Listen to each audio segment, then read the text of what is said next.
Minutes. If you'd like to speak during citizens' time, there are little forms to fill out over there. So if you could do that for us so we can have everybody registered, that would be great.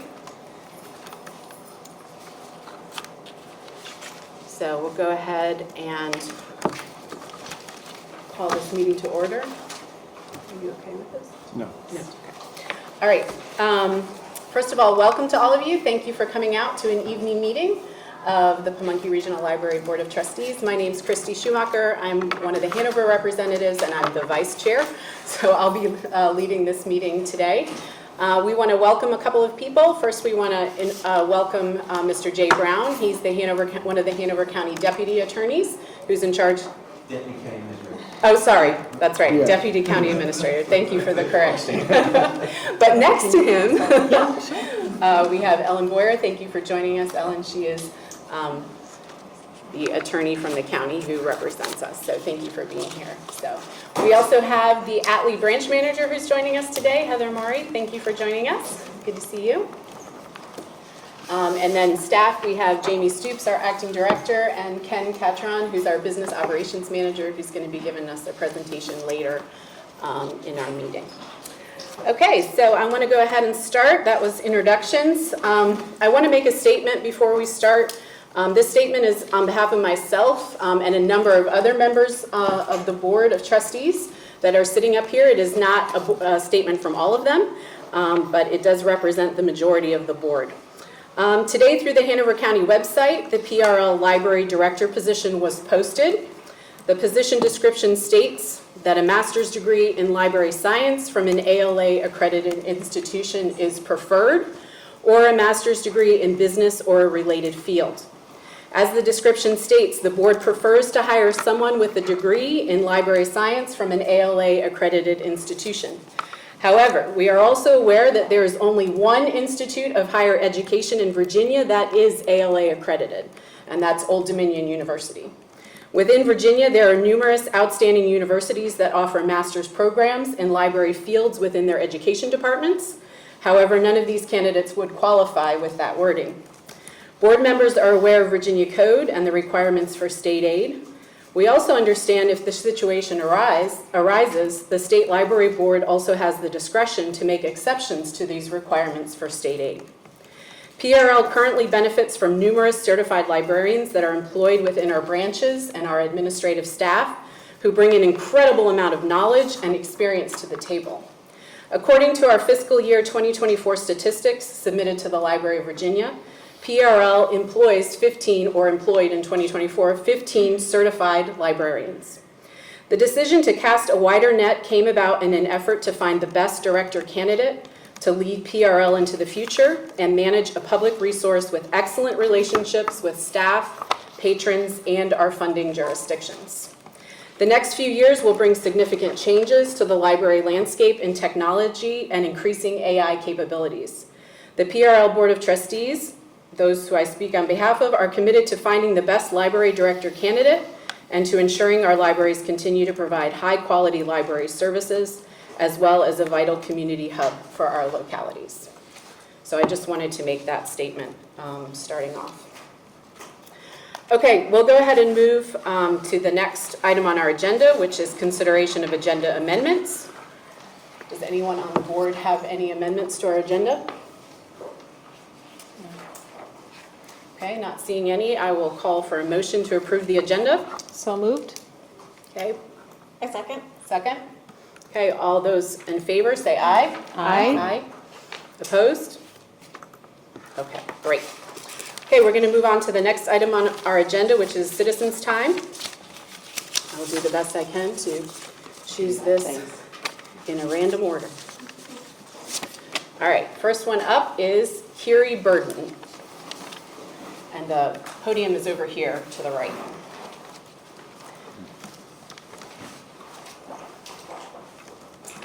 Hello. Anything specific you want us to say, like our district or anything? You can say your district, that's great. Okay. Yeah. My name is Kiri Verdant. I'm in the Beaver Dam district. I found it important to come and talk today because I heard about the job listing going out today, and that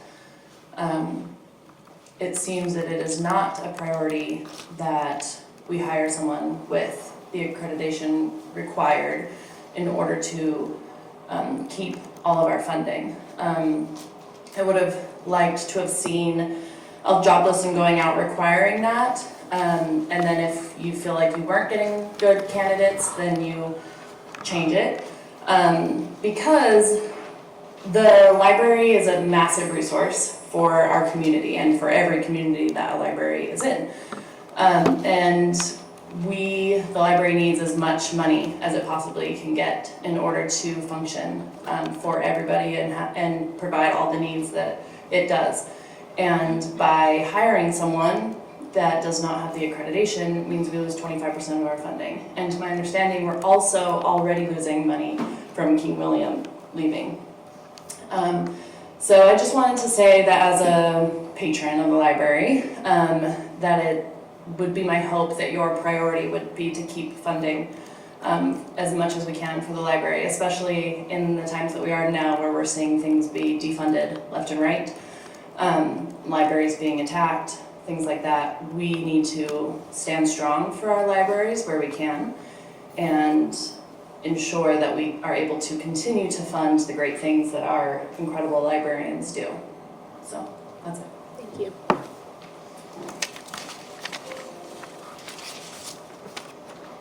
Okay, next I have Carrie Lindley.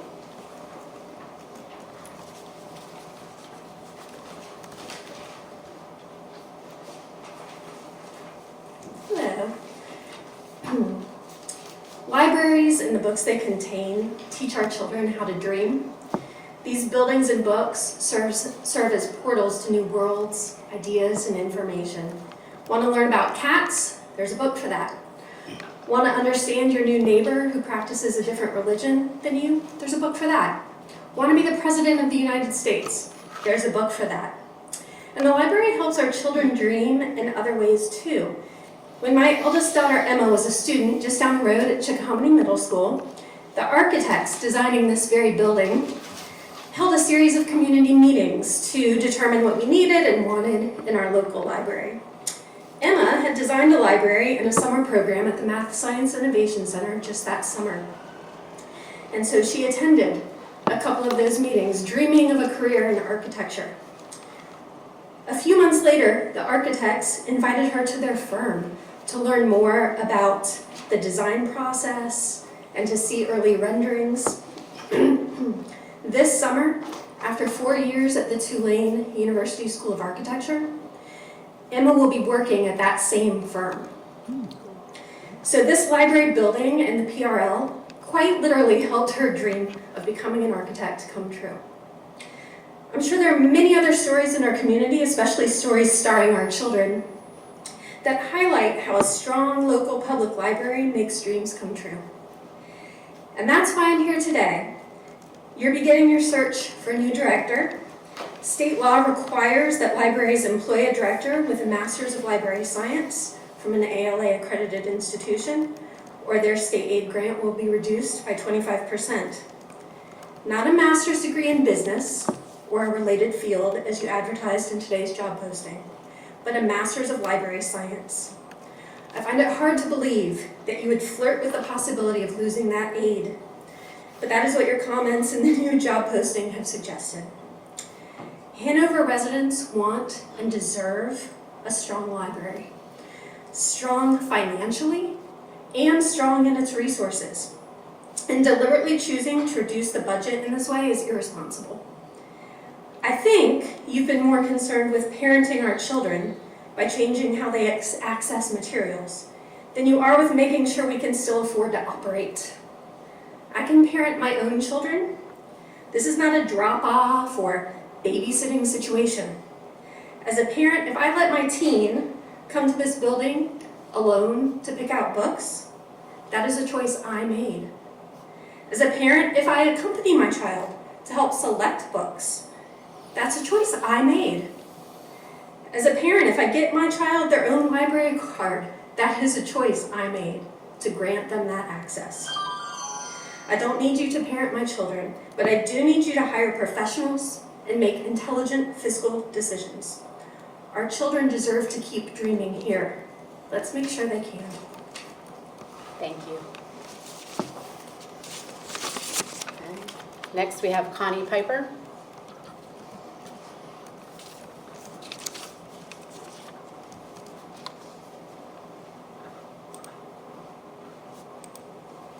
Hello, I'm Connie Piper and I live in Beaver Dam. My speech won't be quite as elegant as Carrie's was because I decided at the last minute to speak. I am an MLS librarian. I have been for over 30 years. I graduated in 1992 from Catholic University. Don't count them out because they're right down the street in DC and they do turn out accredited librarians. There are also many online programs for libraries, and if you need to know what they are, I'll be happy to share that with you.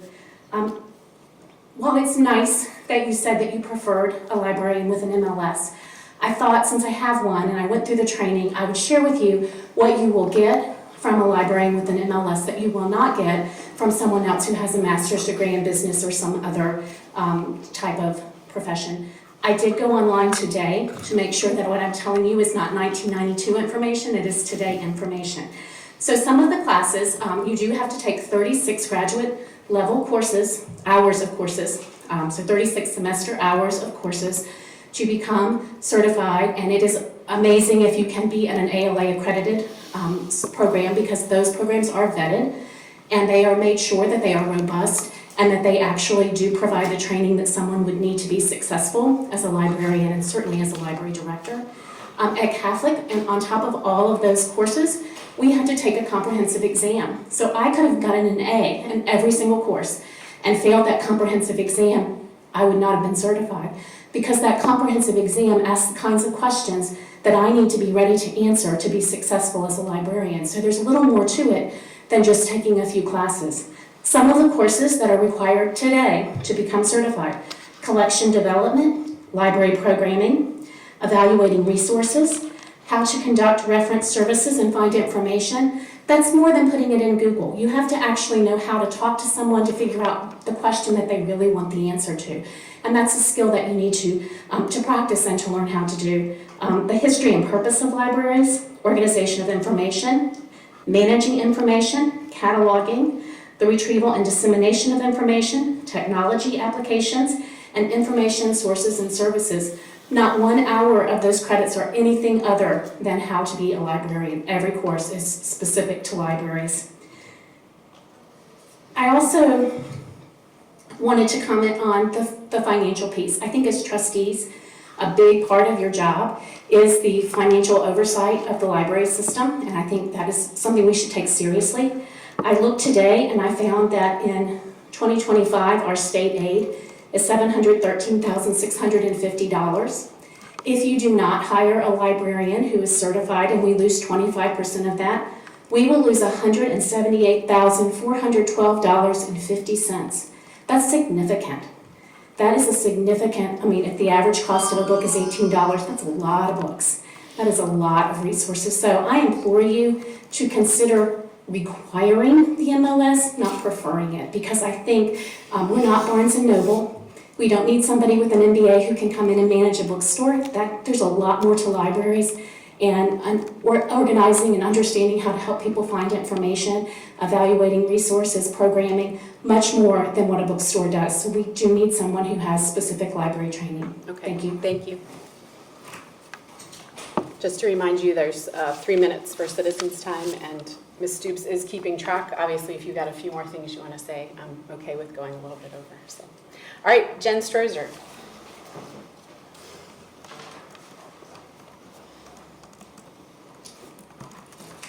Hello, everybody. I've got a few things not very well organized, so bear with me. I spoke to one of our supervisors today in Goochland. I'm in Goochland. I understand we're now down to 2 libraries in the monkey system, so we're a tiny little bit of this system, but we love our libraries.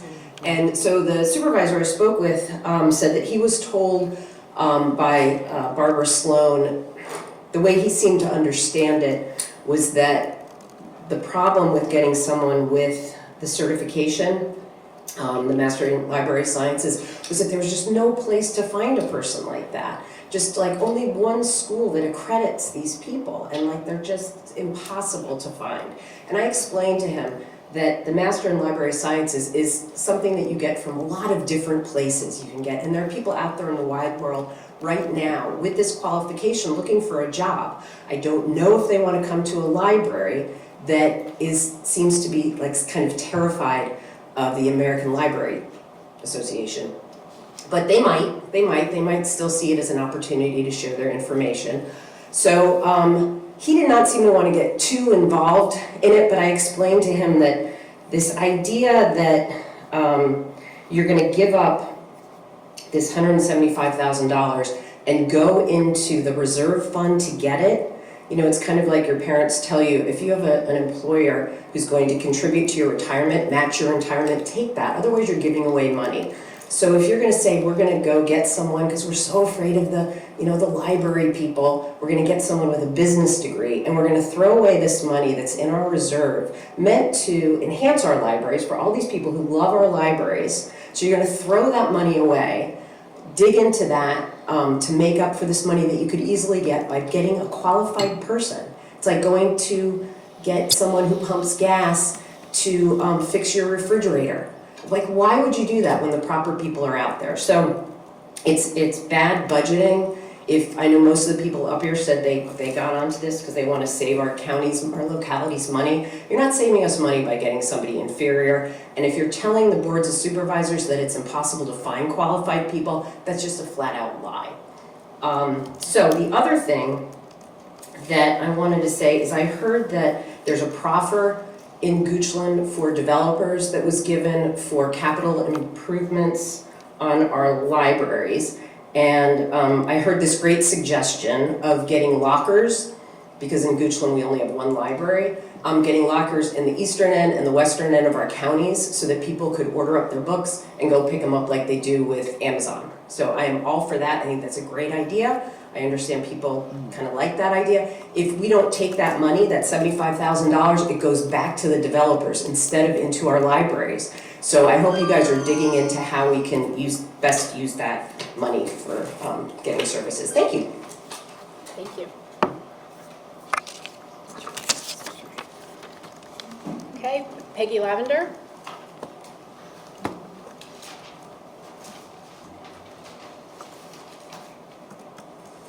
Hello, my name is Peggy Lavender. I am in Mechanicsville, and I am a longtime supporter and friend of Mechanicsville Library, going on 19 years now. I want to say first thank you for having the evening meetings. It's very much appreciated. I know it's been requested for a long time. There were 2 out of, I guess, 6 months worth, and they both happened to be on the same night as the Hanover Board of Supervisors meeting. So please, I beg you, look at the calendars for Goochland and Hanover and don't pick that same day again, but please continue to have these evening meetings. I appreciate all of the previous comments, especially the one that determines the classes and the curriculum for library science master's degrees. I will say I was alone in observing the work session that took place in early March that determined the job description, and I was actually very distressed and upset to hear the attitude of the discussion around the actual degree of Master's of Library Science. It was disrespectful, it was dismissive, it was denigrating, and it was offered by people who firsthand admitted they had no idea what the degree involved. So, but they were very sure that they did not need to have a requirement of directorship,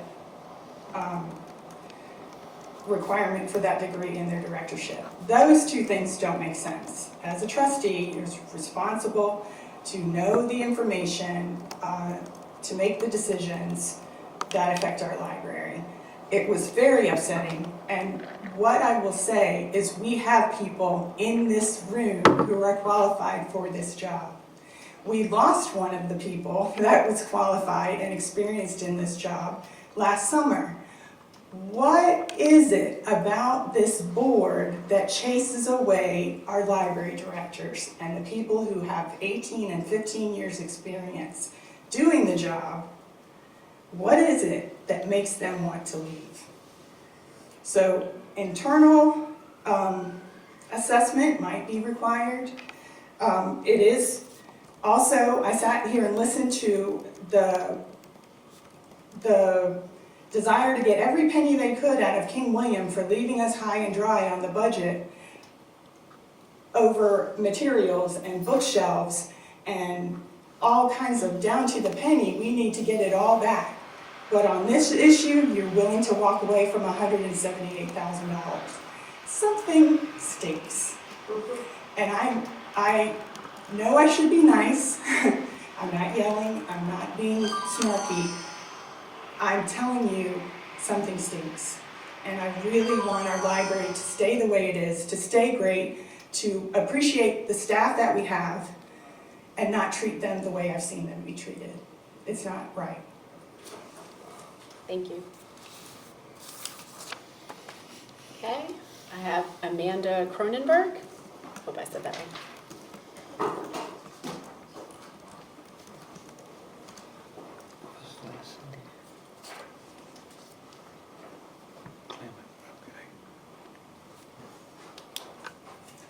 Hi, I'm Amanda. I am a resident of the Ashland District here in Hanover.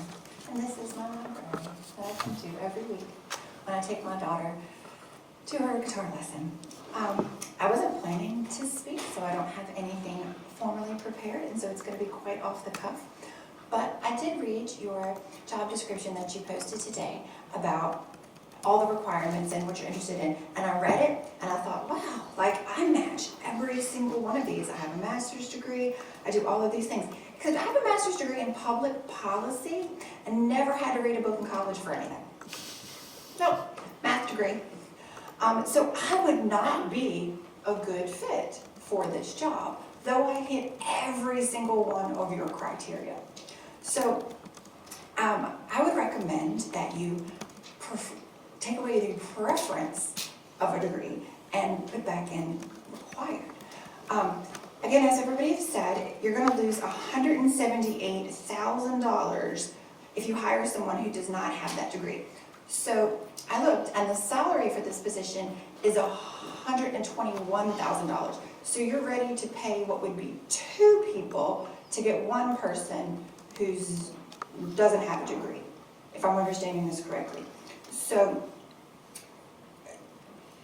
my question, I guess, is do we have a lot of extra money? Because why would we want to give it away? I personally, when someone says, hey, if you do this, you'll get to keep $175,000, I think I'm going to do that thing because I want to keep the $175,000. And if you don't have any idea what you can do with the money, we can start by getting a sunshade for this place because it's being terrible during the day. When the sun's setting, whew, I don't even think that's $175,000, so I already saved you some money.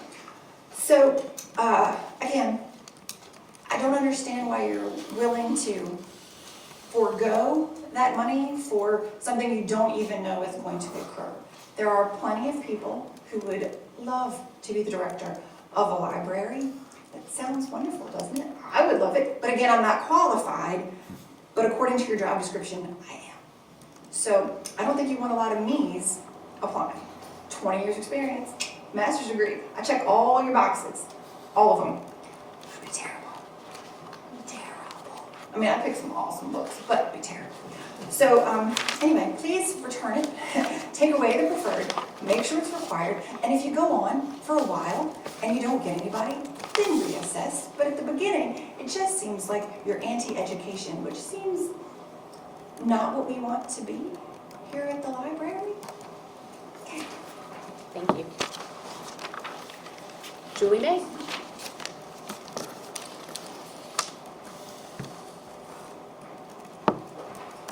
I actually want to thank all of you.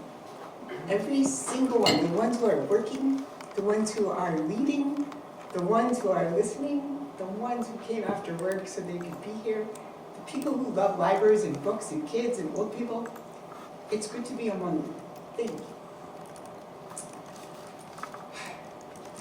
This historic regional library deserves a great director who is not an acting director, but a full-time director. And I think we are gonna find a great one. Somebody who sees the problems, the political, the social,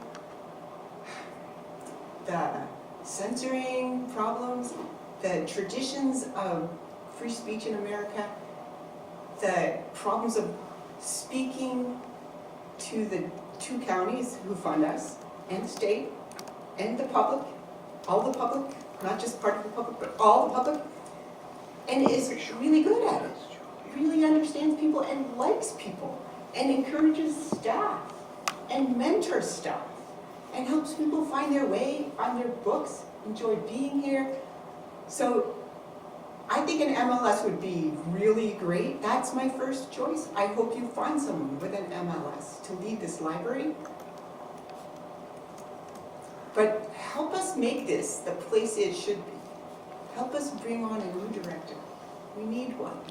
And thank you, Christy, for speaking to us about the reasons for how you worded the job description today. That did help a little. Thank you. Thank you. Okay, our last citizen is Pat Jordan.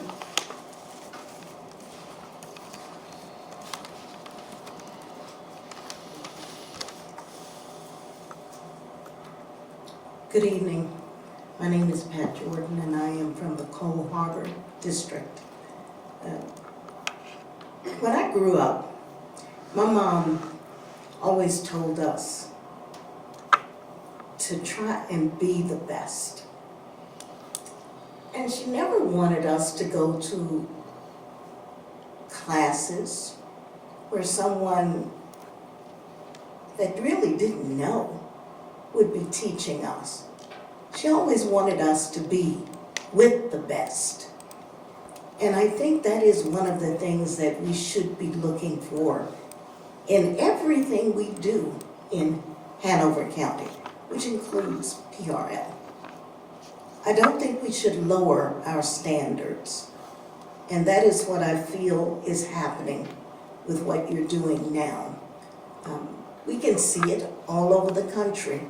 Standards are being lowered. And it's the same thing. It seems to have trickled down here.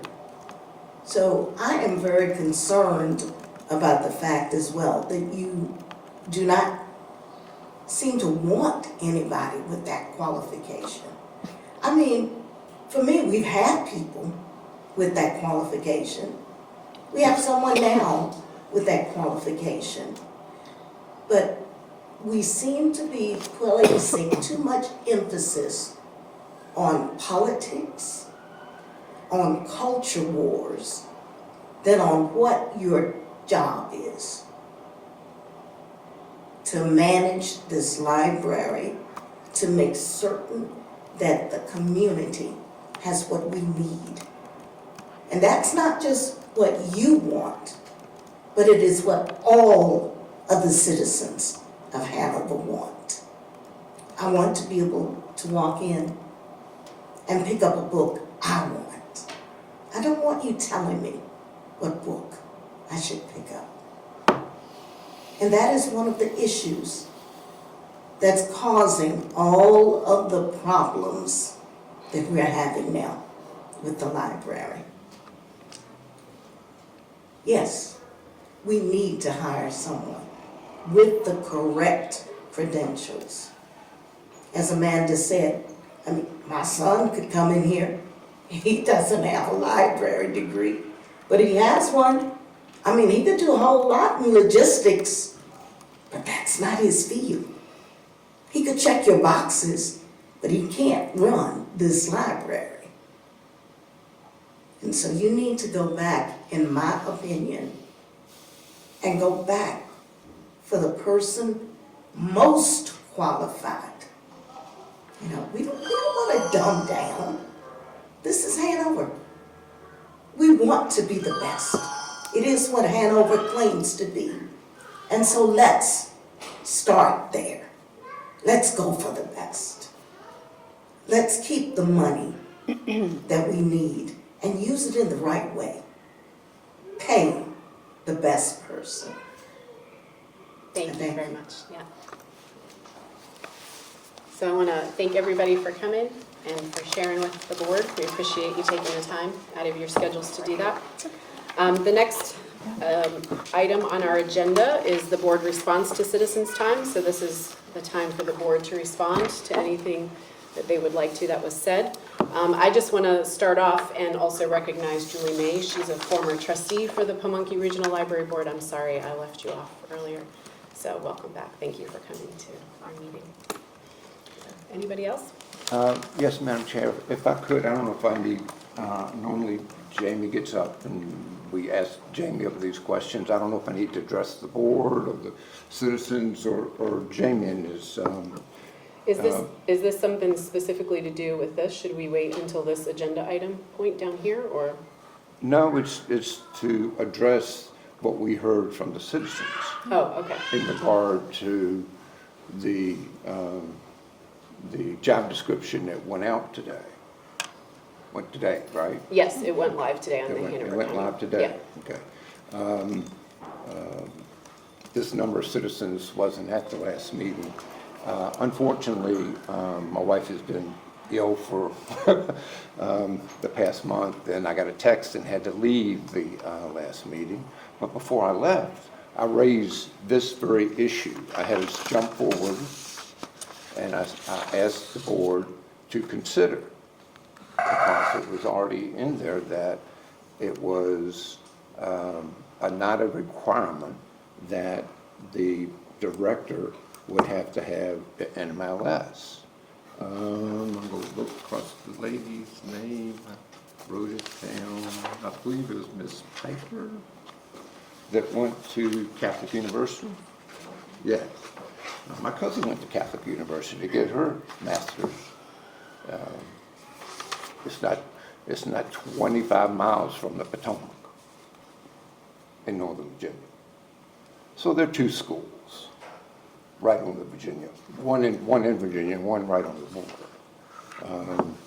It is critical. I think, unfortunately, and I had to leave that meeting that day. When I left the meeting, I thought we had come to the conclusion that we had recognized that it was critical for this board to make it a requirement that we have someone that had the MLS, and then all the other business, master's degrees, and those things would be a nicety to have. That was my understanding when I had to go and take my wife to the doctor because she was ill. So at that meeting, we did speak about that before. We did but we speak had about an that. extensive discussion again I afterwards. understand you had more discussion after I left. I read the minutes, okay? But that was my understanding. We, as a board, and y'all made a decision while I wasn't there. And I think it's my point. You mentioned in your goodwill that this wasn't 100%. Can we put a microphone in front of you so we can hear? I don't know if Thank you. I there's- appreciate that. No. There's not a microphone in front of me, I don't appreciate that. think. Thank you. I'm trying to speak as loud as I can. I don't have a real strong voice.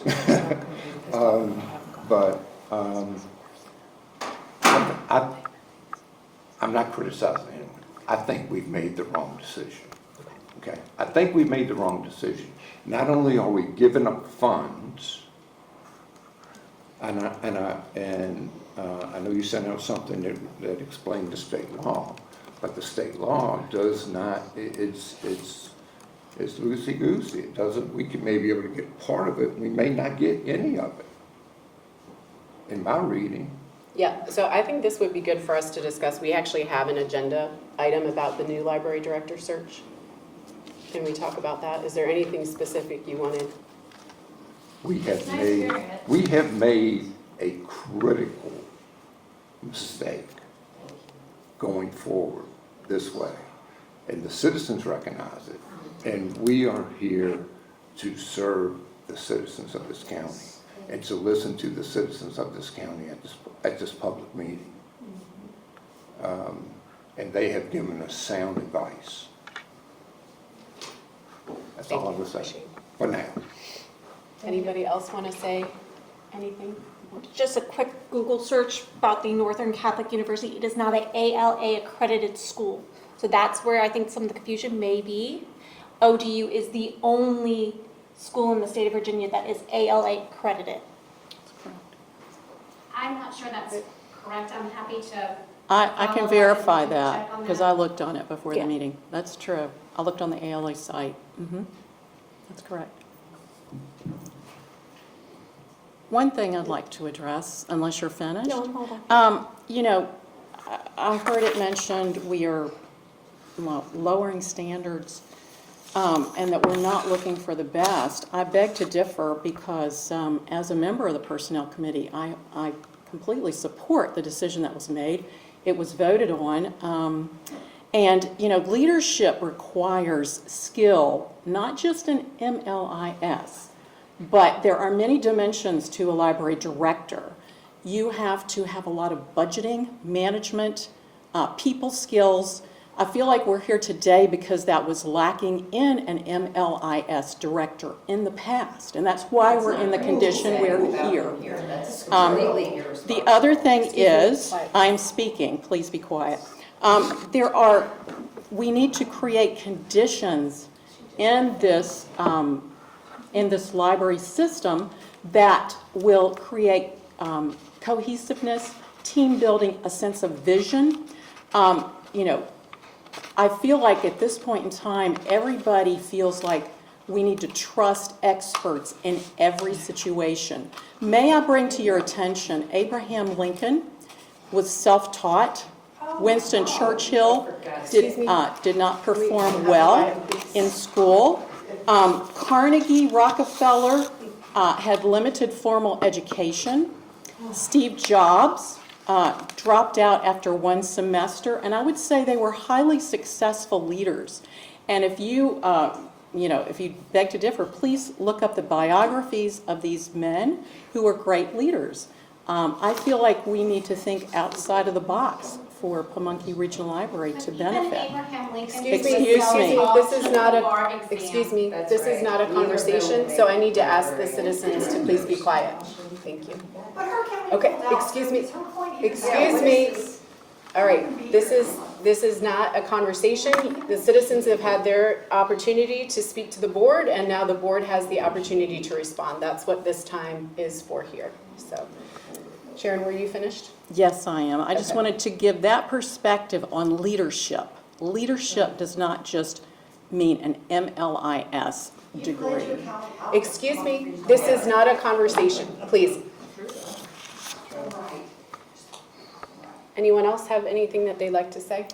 I would like to make a comment or two.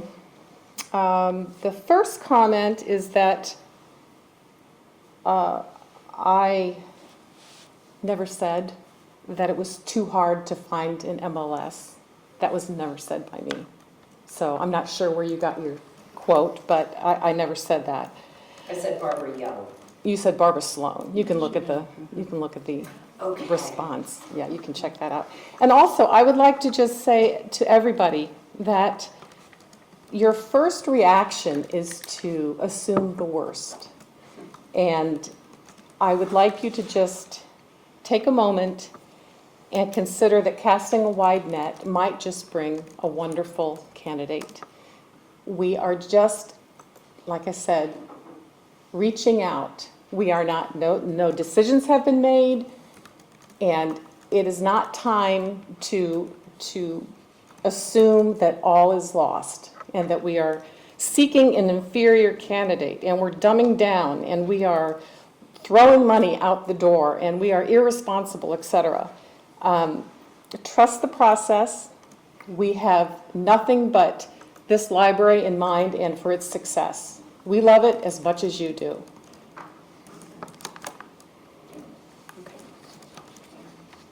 All right, we will go ahead and move on to the next point in the agenda, which is the consideration of the consent agenda.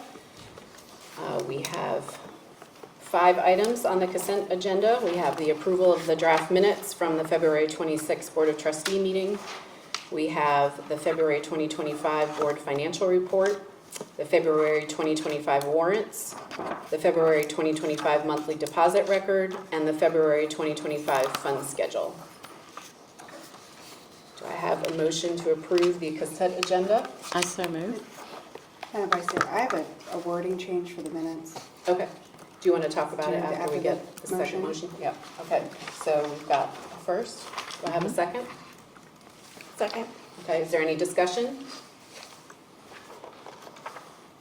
You had a change. I'd like to make a wording change on the minutes for the February meeting in the Director's Report, number 7. The last paragraph, the last sentence, as it reads, after research and review, PRL staff felt both titles should remain, to change the word felt to determined. I think it's an important distinction that was not a feeling, but a determination after professional evaluation. Good point. Okay. Anybody else have any corrections or questions? Okay. Seeing none, I'll go ahead and call for the question. All those in favor of accepting the consent agenda, please say aye. Aye. Opposed? Okay, seeing none, we will move on. The next point on our director's agenda is the director's report.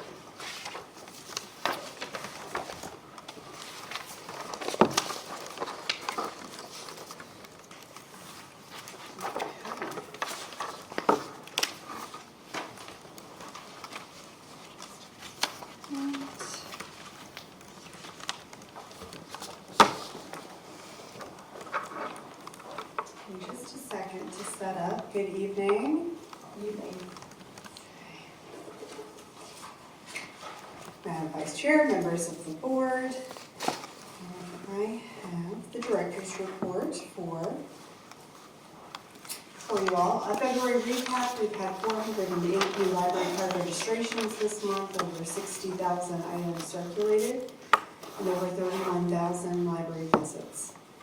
I had the pleasure of attending and presenting at the Rotary Club of Hanover's monthly meeting this past month. I was speaking about general library services and resources.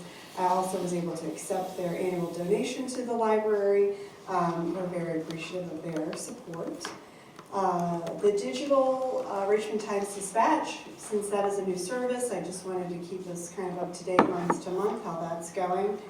In February, we had 673 searches, 241 logins.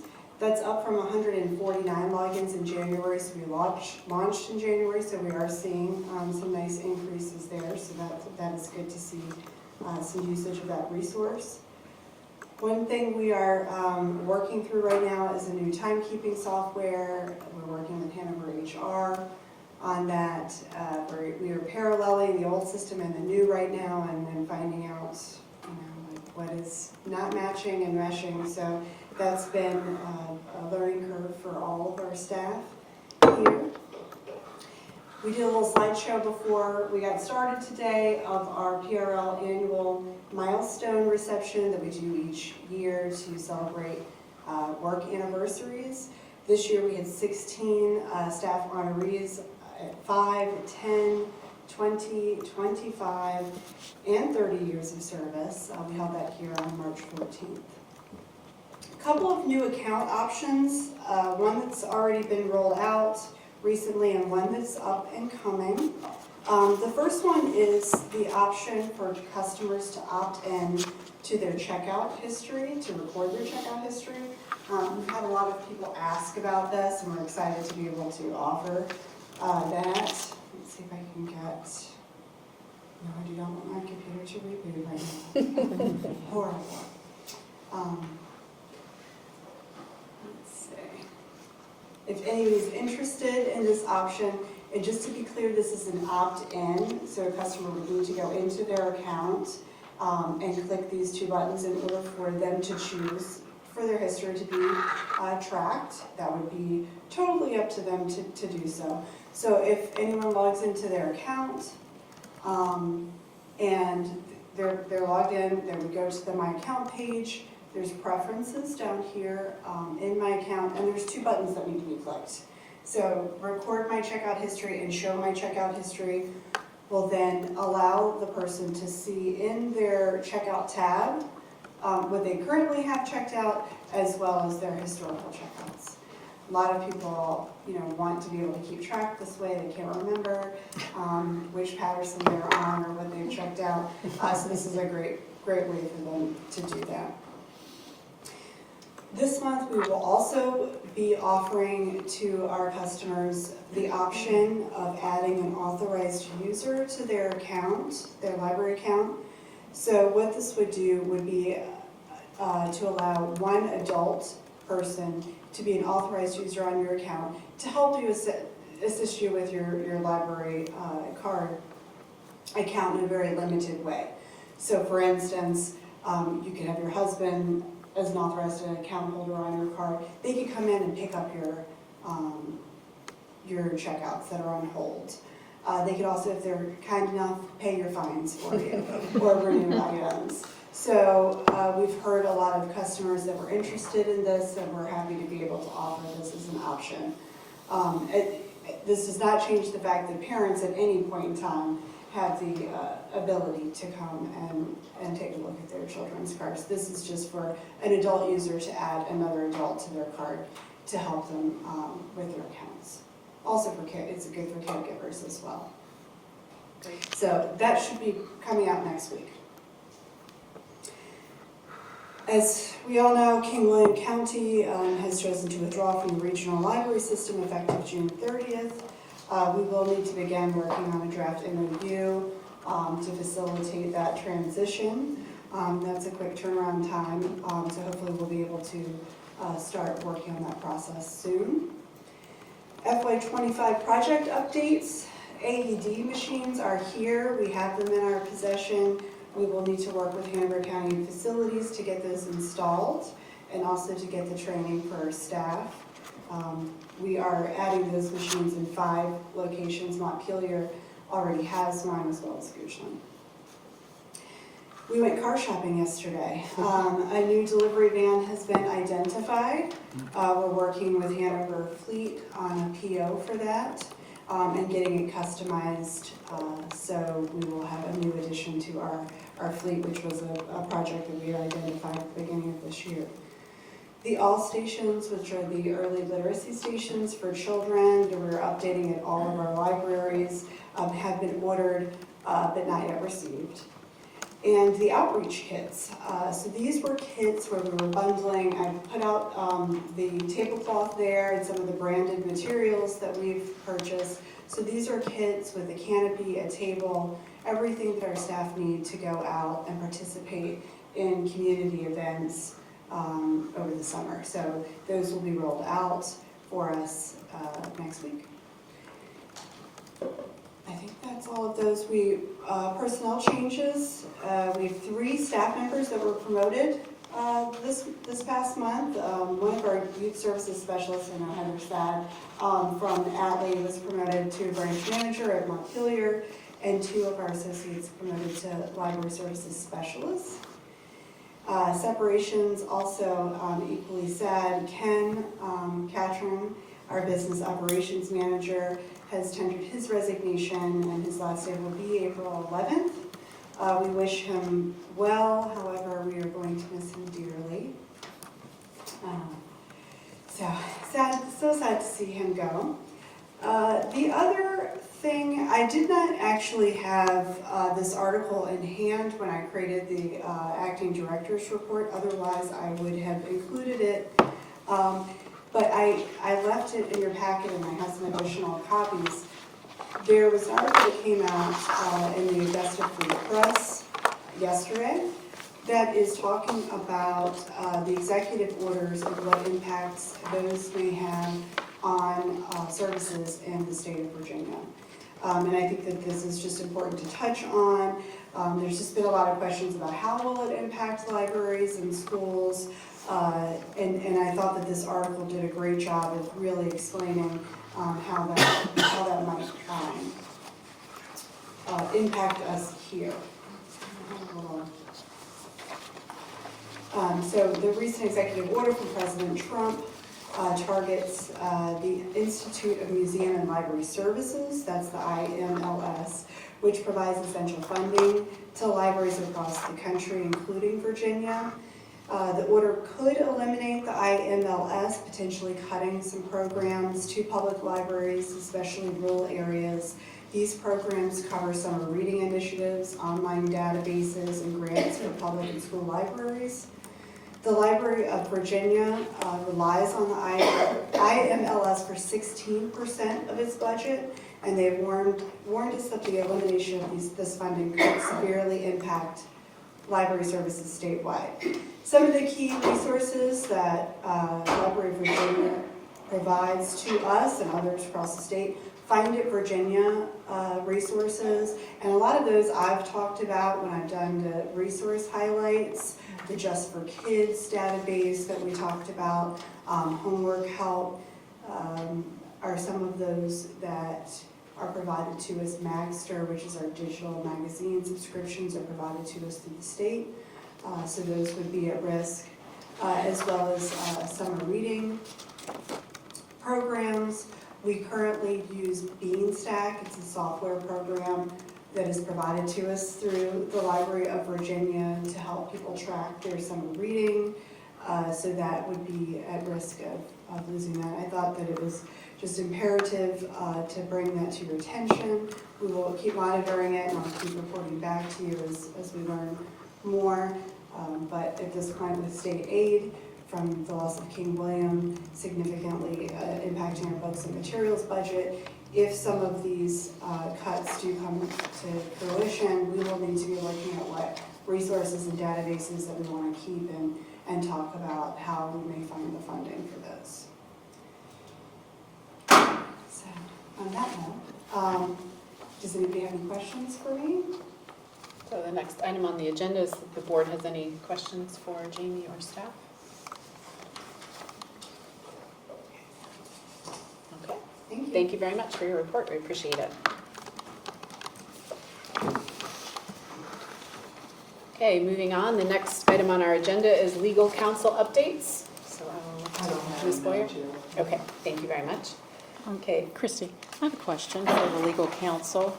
Has there been any MOU between the three counties regarding the King William withdrawal? So there is an MOU now existing between the counties dealing with the King and Queen withdrawal, between King William, Hanover, and Goochland. But there has not been an amended MOU developed yet between Hanover and Goochland dealing with the withdrawal of King William. Okay, all right, thank you. Okay, moving on. The next item on the agenda is standing committee reports. So we'll start with the financial committee. Financial Committee, the audit prep has begun, thanks to Ken. He's already on top of it, even as his days are numbered, sadly. Our last Finance Committee meeting was largely focused on the 2026 budget modifications per the King William departure. More on that later in the meeting, thanks to Ken again. And our next Finance Committee meeting is Wednesday, April 16th at 10 a.m. in Rockville. That's it. Okay.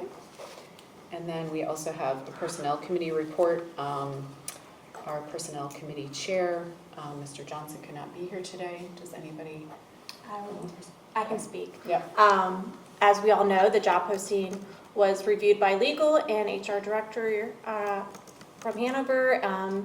It was all approved, and then the position has now been posted on the Hanover County website, and we're proceeding on to the next steps of this process. All right, thank you.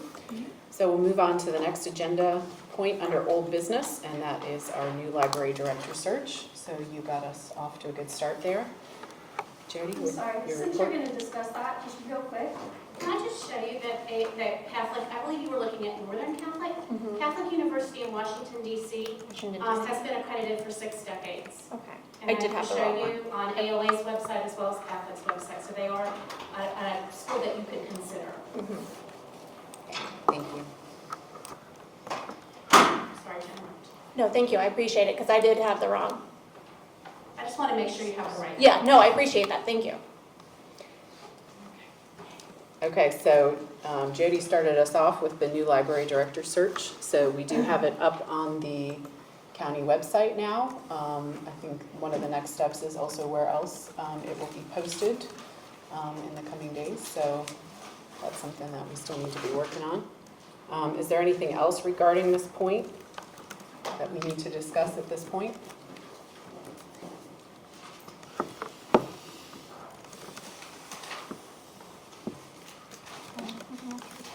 Okay. All right, we'll move on to the next agenda point, which is new business. And that is changes to the proposed FY26 budget. So I will turn that back over to Ms. Stoops and Mr. Catron. Can I ask a question? Sorry, there's no questions.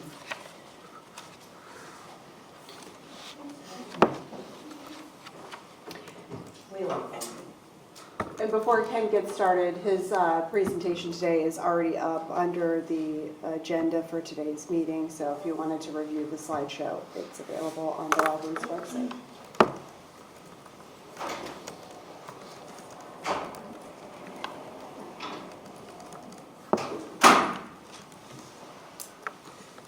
Madam Chair, members of the board, thank you for allowing us to speak and present this evening. Yes, one of the issues with the withdrawal of King William County is the impact that it will have on the 2006 budget. I'm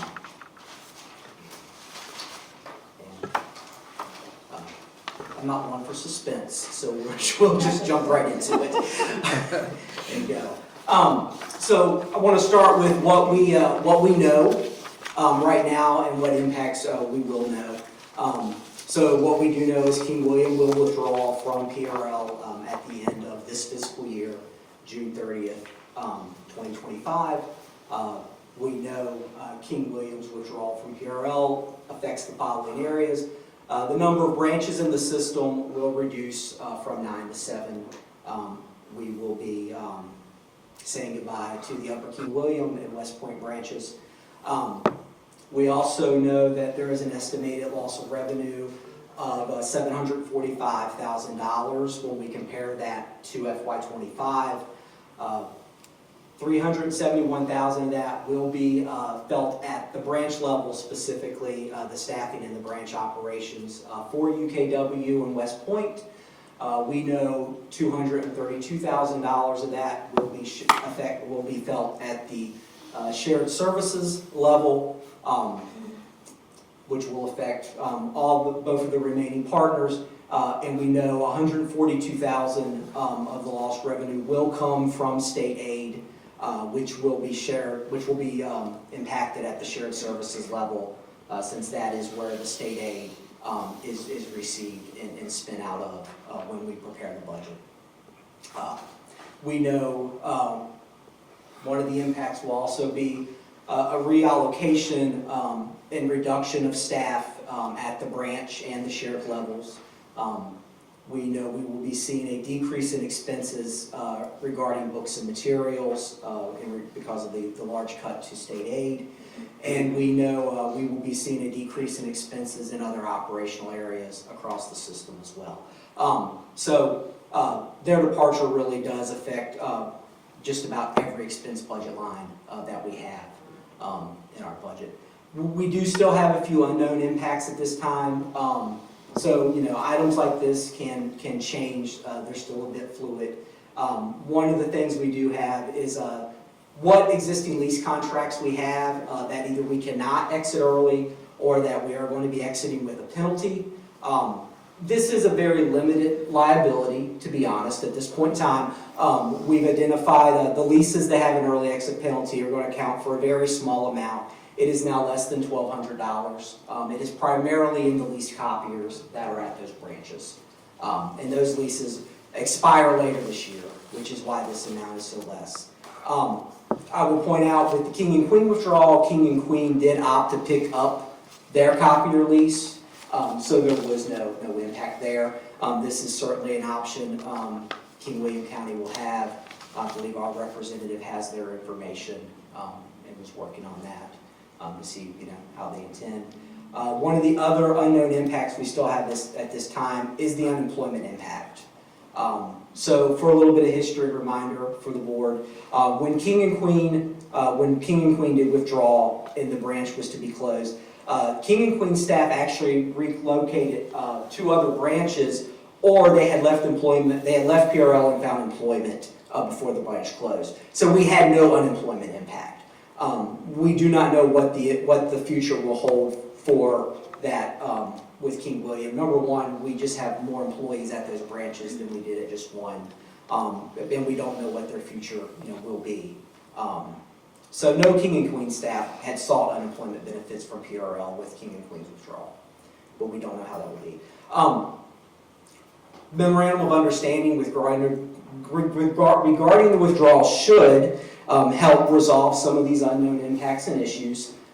So that is being worked on, and as soon as we know that, hopefully the list becomes less and not more, and we go on from there. But that is important to point out.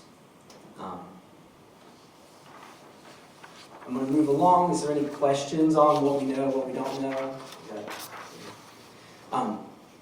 I will move on now to the actual. Yes, Joe. Maybe this is a question for Mr. Brand. Mr. Brand, do we know when we go? I'm sorry. I introduced myself, Joe O'Connor. We've never met. I've been with the county serving the county for a long time. I'm going to introduce myself when the meeting's over to you. Congratulations for being the assistant county administrator. Usually I knew them all. I don't know hardly anybody left. But anyway, do we have an idea when we're going to have this? With the package that's going to tell us? You're asking about the memorandum of the understanding? memorandum, yeah. Yeah, that's between the board and Pamunkey Regional Library and King William County. Yeah. Yeah. So I wouldn't put that on Mr. Brown. Oh, okay. Okay. Mr. Brown, I can address that. Yeah. I'm working on that MOU, and I'm going to pull together some elements and pieces of it, and working on that. And I'm hoping to have it done within the next week. So it's probably going to be a big focus next week. But it will be up to the Board of Supervisors to review it. Well, that's why I was asking. I knew it was up to the Board of Supervisors. That's why I was asking. It's not drafted yet, so it's still being drafted. And once it's drafted, it will have to go to the Board of Supervisors for approval. But we don't really have a time frame for that. The Board of Trustees or? Board of Supervisors. It's ultimately got to be approved by the Board of Supervisors. Oh, okay. That's why I was asking him. Yeah, I knew the drill. Well, the King and Queen Memorandum of Understanding was signed by who? It was signed by the chair of the library board, and Vivian C. is the county attorney for Okay, King. so that's why I was confused about the Board of Supervisors' role in that. Yeah. So But I have a question. Jamie, have you been consulted about the timeline? Because I know this MOU is, we need this as quickly as possible in order to do everything to make a smooth exit. And are you fully We do. involved? I mean, after working with Ellen, I'm getting suggestions for wording on, towards that. So it is in the works. So as long as they're working with you and they understand. It is a very quick turnaround, probably more so on their end. Good. No, I mean, honestly, I want to make sure that you're fully involved because I know the timeline is of the essence. Yeah. Yeah, we got to get it going. And I apologize, it will go before the PRL board. I suspect the Board of Supervisors and administration is still going to have some role in it because the regional agreement is being worked out at that level. But it will come before the PRL board, and the PRL board will sign it. But it is a quick turnaround. I mean, understand that it's been a very speedy process with very little notice, and so there's just hasn't been a lot of time, so. But June 30th is coming. yeah. I'm an old project manager. June 30th is coming, and that's a hard deadline. That's all I'm going by. I believe that Ms. Stoops has also had contact with Ms. Davenport, the county administrator in King William, to start talks about some of the practical issues, right? Okay. Yeah. Okay.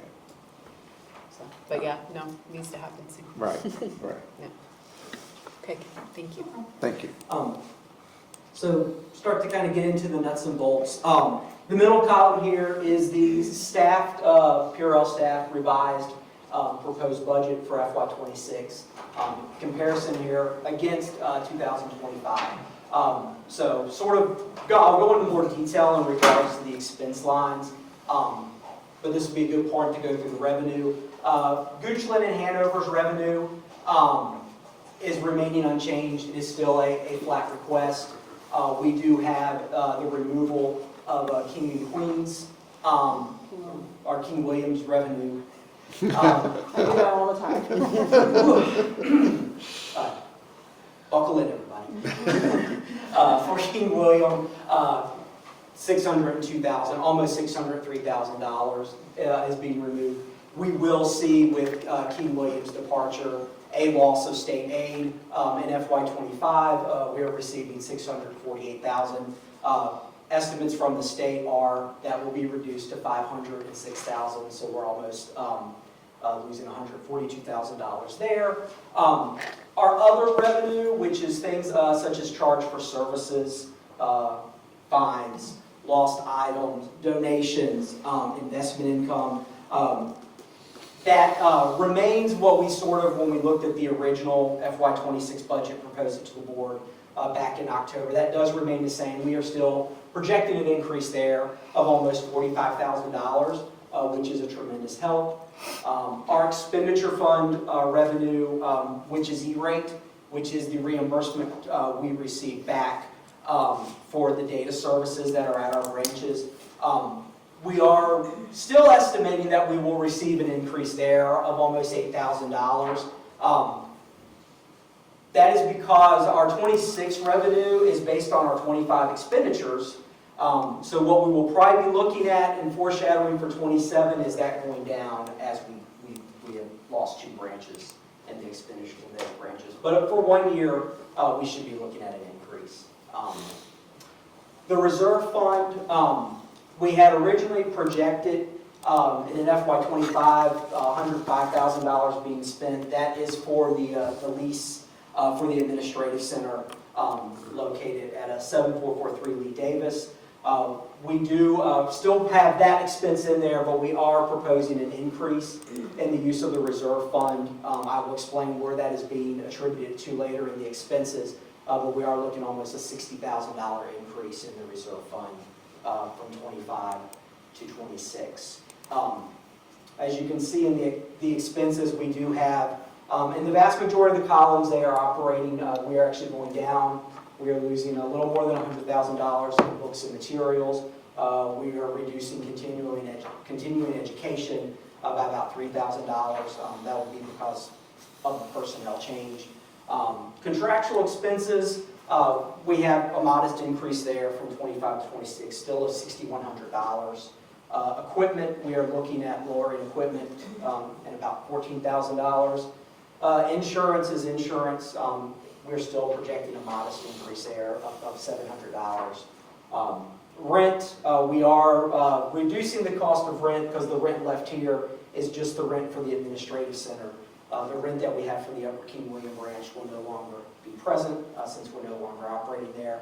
The largest loss will be in salaries and benefits. That's with the personnel loss. It's a little more than $500,000. Our supplies, a small increase of $2,800. We're looking at telephone as a decrease, once again, not having a branch there. Utilities, it will continue to go up. Our cost for utilities at our other branches are just on the rise. There isn't enough decrease in losing the branches to actually see a loss there. So that is our biggest operational increase in 26.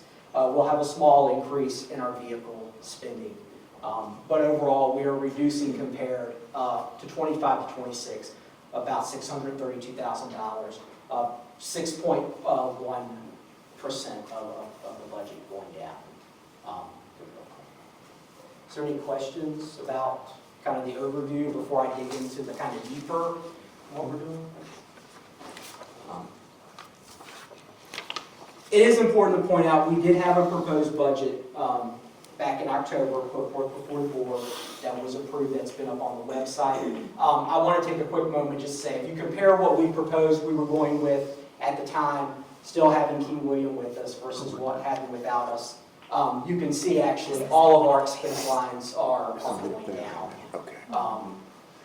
When we compare it to what we thought we would have back in October.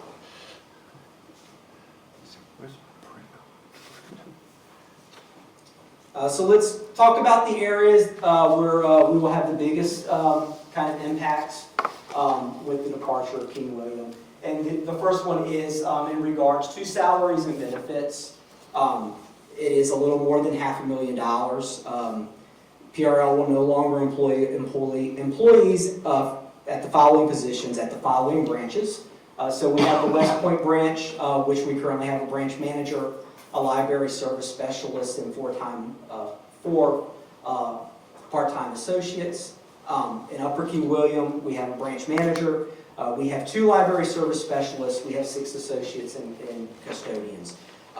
So those are all positions that will be disappearing since we will no longer have those 2 branches in operation. PRL will also no longer have employees in the following positions at the shared service level.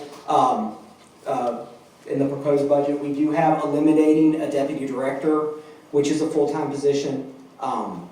We do propose eliminating the human resources and public relations assistant, which is a full-time position. And we do propose eliminating the part-time collections librarian position in our collection strategy department. There is a bit of good news in regards particularly to the shared services. The deputy director position, we do have, the individual is retiring. So we're actually we have to say goodbye, but it's kind of a good goodbye instead of a sad goodbye. It's still bittersweet. The human resources position is currently unfilled. When we went into the year, when we discovered that King and Queen, or King William County was going to be looking to withdraw, it seemed kind of cruel to fill a position where you might have to 10 or 11 months say goodbye to that person. The part-time collections position, it was filled and it was vacated, so we have not filled that. Once again, the unknown of King and Queen bringing somebody in. It is a total of 19 positions that we are reducing system-wide. It is 4 full-time positions and 15 part-time positions. This is the current structure we have. Yes, sir. I have a question. Could you go back one slide? Yes, sir. I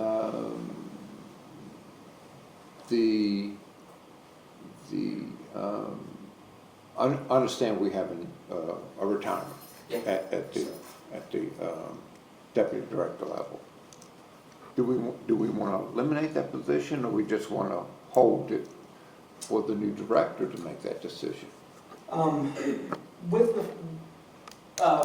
As staff discussed it, in regards to the funding, when staff discussed this is just funding.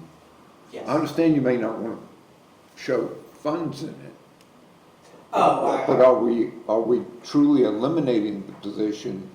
Or we see what I'm saying? I understand what you're saying. There would be in the I may current not be budget. saying it exactly right, but I'm saying. I understand what you're saying. In the current budget, there would be no funds for the position. Okay. Okay. Does that help you? He's got an org chart. Speak up. He's got an organizational chart I just saw on the next slide. Oh, okay, thank So you. maybe that'll Thank you. help. Okay, thank you. So this is our current organizational chart. We have the 2 deputy directors, the director, I got the you. various Okay. positions. So this is the current state we are in. This would be the future state where there's 1 deputy director. When we came down to looking at a position to have funding for, it was really the deputy director or an IT engineer, and it was just the staff reviewed that and decided at this time what would really be needed. I mean, both are needed, but what would really be needed, bittersweet, is the IT position. Well, no doubt we've needed IT for a long time. Yes. Every business does. Okay. Is there any other questions there? The impact on books and material is our second largest impact. It is $102,000. We will be losing $142,000 in state aid. We are also looking in local contributions about $10,000, which comes to a loss of $152,000. And that's where you'll say, Ken, 152 is not 102, so what are you doing? And this is where I'll remind you back to the reserve fund and that $59,000 in the reserve fund. $50,000 of that in the reserve fund, the staff is recommending we pull $50,000 from the reserve fund to apply to books and materials for FY26 for this year to help get through this hump and get through this transition. Maybe state aid will improve. Maybe other revenue sources will be there in the future to help us. We don't know. So let's use that reserve fund, a little bit of that reserve fund today to get us through that next 12 months. I'm not going to tell you want to do it every year for the next 10 years, but for 1 year, we'll try to see what happens, and we hope for the best on that. There is still a $100,000 reduction in books and materials. In speaking to the collection strategy department, the expectation is printed materials and e-books will fill most of that reduction as they move forward. Is there any questions about books and materials? The impact on other areas, we are looking at a reduction in the equipment line of about $14,200. This is primarily going to be in the hotspot lending. There also is some copier lease termination here, but this is primarily a reduction in the hotspot line from $48,000 to about $36,000 to get there. Do we want to go and discuss E-rate for the future? Since I know it, we know it. For FY26, we have agreed with T-Mobile. We will have 100 hotspots in circulation for FY26. They will all be through T-Mobile and be out that way. And once again, that is something down the road with E-rate. There will be a reduction. We don't see that immediately. We won't receive it for another year.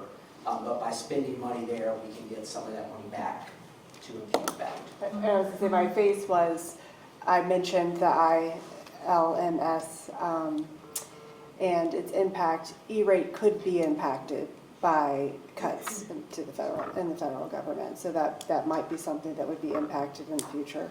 But we just don't know. We don't have enough details to know that at this point. That's the only federal funding we receive directly, right, from the federal government? At this point.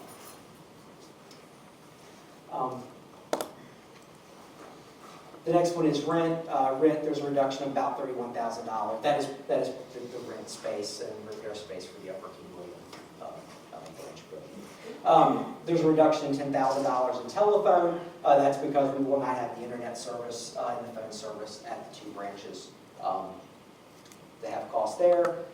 Reduction in continuing ed is $4,000. We have a staff reduction there, so it sort of kind of coincides proportionally directly there for that. And then at the bottom, our contractual insurance, our utilities, and our surplus, we do have an overall increase of $30,000. It's mainly in utilities.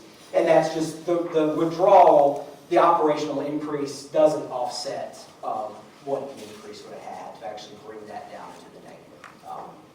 And that's primarily in the utilities line item. It's $20,000 in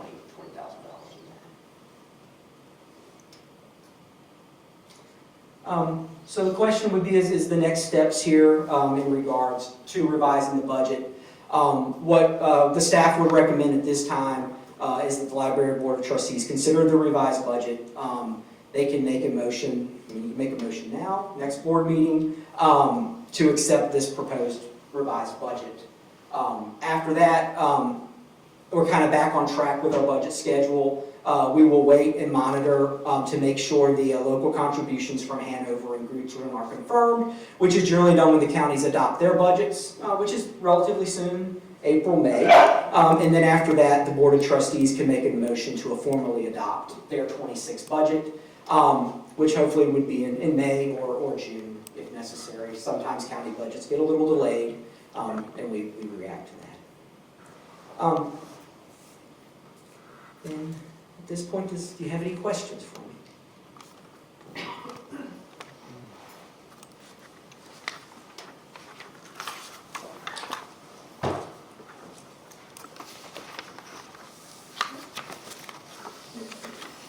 Thank you very much for your time. As Jamie did mention, the information in the slideshow is now available on the website. Fantastic, thank you. Thank you, Ken, for that great presentation. We really appreciate you breaking it down for us and helping us understand Yes. all of the numbers. So thank you for yes. doing that. Barb, does the Finance Committee want to make a motion? We usually vote after the counties have made the actual, Yeah, so the timeline that he presented was one that was amending our budget, either today or next meeting, yeah, and then adopting a final. yeah. Hanover Goochland will probably have voted, so we'll know what their By the their next meeting. allocation, By the next what their meeting. allocations will be by the next meeting. So That's the way we've normally I'm happy to wait until the Yeah, next that's meeting. what- that's what we've normally done. I would Unless it recommend that we helps you, wait until the Jamie, at next all? meeting. Okay, Yeah. then we'll, Yeah, That would be fine. yeah, okay, then we'll go ahead and wait until yeah, our next scheduled meeting in April. okay. Okay, that moves us along to our next agenda item, which is other business. Go to business. Does anybody else have any other business? No, ma'am. I don't. I would just like to say I wish Ken well. I Yeah. think that he's done an outstanding job, and we're very sorry to see you go, but I know you're looking forward to your next adventure. You won't be far away, which is good, so we can find you and Yeah, I'll be up the road. You'll find me. you've really shined for us this year, and I really appreciate, and I know we all appreciate everything you've done. So thank you very much. So our next meeting, I'm gonna need some help on this one, because I didn't look it up ahead I of think I time. put it in my phone. Hold on. Is at 10 a.m. And I have it as, oops, it's March, it's May. April 23rd. I have it the 23rd. April 23rd at Ashland. Okay, April 10 o'clock. 23rd at 10 a.m. at Ashland. Richard Gillis, Jr., Ashland Branch Library. Okay, Dick Gillis, great guy. wonderful. Then I'm looking for a motion to adjourn. So moved. So I have a first and a second. I do. All those in favor? I'll either be one or the other. Okay. All those in I'll be favor, the say aye.